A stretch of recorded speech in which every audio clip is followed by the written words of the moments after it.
Hello everyone. For today's video is about magluluto ako ng ulam or for snack. Magluluto ako ng pansit canton. Katatapos ko lang mag-slice yan yung mga ingredients sa aking pansit canton. Mga ingredients po yan.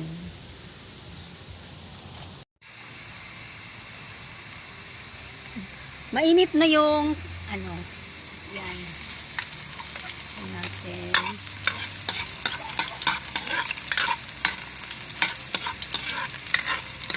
Then sibuyas.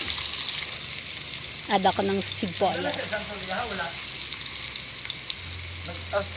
Dami nito ah. Ha? Nakadami pa lang bunga. Nandito pa lang ako sa bunga. Tara, dali na dito. Then chicken. Nilunod ko na yung manok.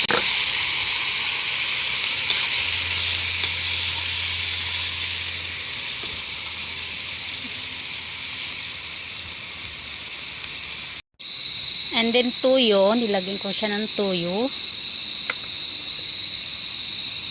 Konting asin. Paminta.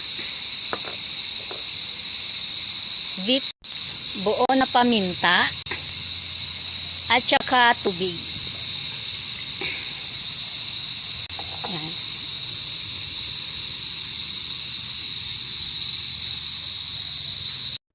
So ilunod na natin yung canton.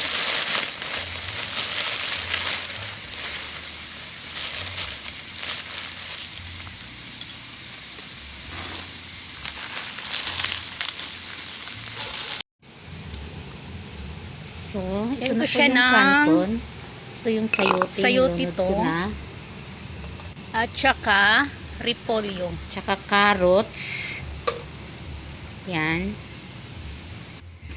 Maganda kasi pag magluto ako, gusto ko yung maraming sahog, maraming This is my ingredients. Then, nilagyan ko ng beans.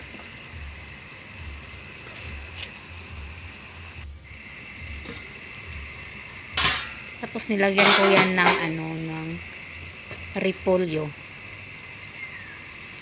bell pepper, at saka nilagyan ko rin siya ng dahon ng sibuyas.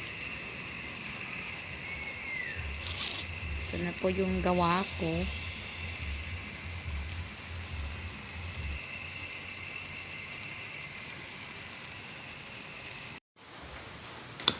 Ito na yung niluto kong pansit canton.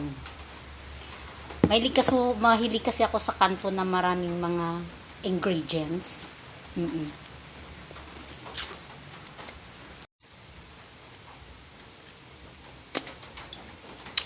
So, susunod, magluluto naman ako ng afritada, minodo. Masarap yung pansit canton na maraming